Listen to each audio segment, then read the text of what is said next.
I honestly can't tell if they're going the route that this whole party's gonna die other than the girl, or if we're actually gonna follow this party, because I haven't really looked at the poster, at least not recently, so I don't remember what it looks like, so I can't tell if this is, okay, never mind. Well, that answers my question. Oh, whoops, buddy. Stephanie just probably shouldn't have ran. I was in the middle of signing his death flag. So I peeked this Clevatess episode 1, and yeah, it definitely deserved the hype. Surprisingly, funny enough, I actually was planning on probably checking this out eventually, but I left it on my What Will I Watch, similar to how I forgot to leave the new KyoAni show coming out. But yeah, this one's pretty good. If you enjoyed the video, drop a like, show your support, subscribe if you're new around here, and of course, we got the Patreon where we got those full live reactions over there exclusively. So it's a double length premiere. It didn't need to be. It could have been a normal length episode, and I think most people probably would have peaked episode 2 next week. But they slapped their dick on the table and presented a incredibly exhilarating, funny, brutal, savage, a little bit of everything. And honestly, it has a very old school high fantasy feel that we don't see a lot of. And, while I definitely thought there was some exaggeration from some of the people that I got comments from, like, this is one of the greatest first episodes I've ever seen, listen, you're entitled to that opinion.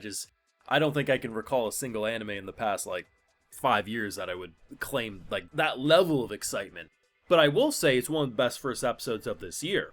I'll agree with that. Unironically, just having a dark demon lord hellhound slaughter everyone. And for the first time in a long time, we had someone with intelligence. Because if you look me dead in the eye and you say, if aliens, Satan, think of something with pure, utter, evil annihilation strength looks at you, and your thought is like the king, how dare you speak our language, you don't deserve it, or I'll never worship you. No. You can call me a coward, but if Satan pops up and is like, hey, I'm like, hey bro, do you want to help with evil annihilation? I'm your guy, let's do this. This mother dying with her kid in her arms says, Satan, can you please raise my kid? And I'm sure there's some religious zealots in this world who would have been like, blasphemy, no. That mother said, I don't give a shit who you are. You mind saving my kid? It's innocent. Hell, if you're gonna raise it to worship evil spirits, just let the kid live. Smartest damn mother. And the fact that we went from a king who said, I can respect it in a way, but when this thing tears off your roof and you say, how dare you speak our language, you dumb bastard. You say, hey bro, do you need help?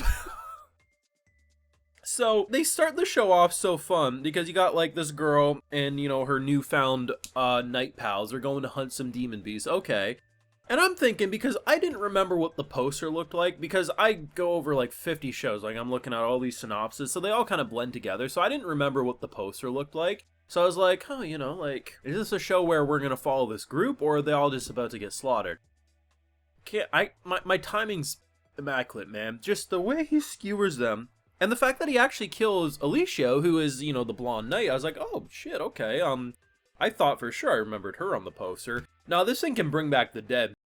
So, I love the idea of this kind of fish out of water familia story. You got a hellhound that needs to raise a human baby. That's comedy gold.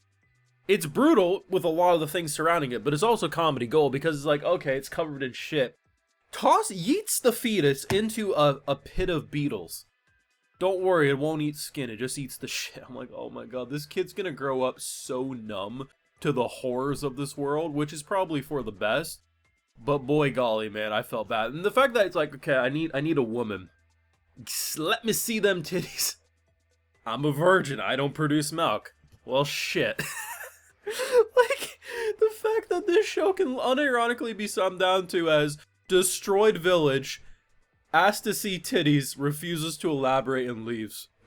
The biggest shocker is, I think this is what really helps separate from being a cliche show. Everything that we've seen up to that point, great. The bandits jump and just the thing is like Mr. Fantastic, the way his head extended and went bong bong bong. Just ridiculous. No, he didn't just immediately kill them all, which is what she thought was happening. Oh, they're dead. No, he passed out, bro. Like, that knocked him out. I imagine he's weaker in that form. Like, he's a lot less durability and stuff.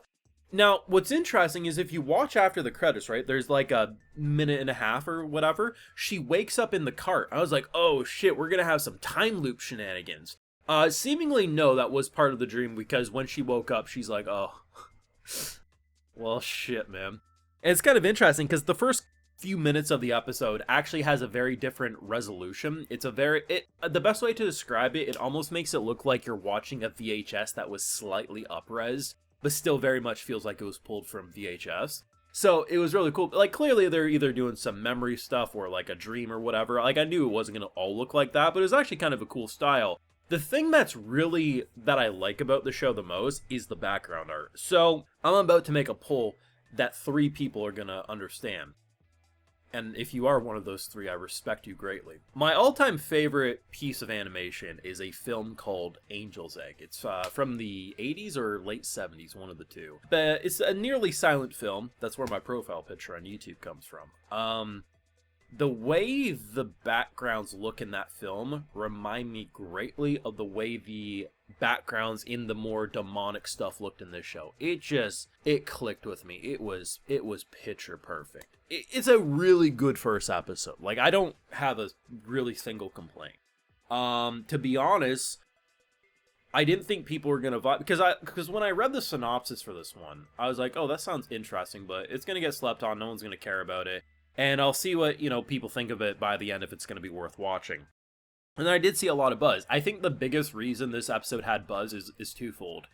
There was a lot of death, and it aired pretty much at the beginning of this anime season. The lot of death keeps a lot of casual audiences engaged, and because of the double-length premiere, it allowed it to show a lot really fast. But I think the biggest star attraction is that it's one of the first shows airing. Because while it's not necessarily the first episode that would have been slept on if it came out a week or 2 from now, it would have still had a lot less. Because once you get into a season that's as packed as this, the shows that come out the soonest typically are going to be the ones that can get buzz. Simple fact. But this was really good. Comes out on Wednesdays. There's a few things coming out on Wednesdays. The demands here on YouTube, I could keep this one going. I could. No matter what, I'm watching this one. I was originally going to watch this one when it was over, to be honest, if it was good. Now I gotta watch it weekly, because goddamn, you just gave me the best family story known to man. That's so crazy. I'm excited. Let me know your thoughts down below. What did you think of the first of 12 episodes, I believe is what we're getting for this one? Thoughts down below. Leave a like if you enjoyed, subscribe if you're new around here, ring that bell so you can stay up to date on all of this anime greatness, and of course, Patreon for live reactions and other exclusives like, hey, I give a video shout out to all of my patrons. Alright, so today we got Enduck, Catherine Halverson, Evan Henderson, BioZero, Ages X, Gucci G, Zizo, Tohubu, and we also have Newturd. So I appreciate the support, everyone. Please take care. Have a good one.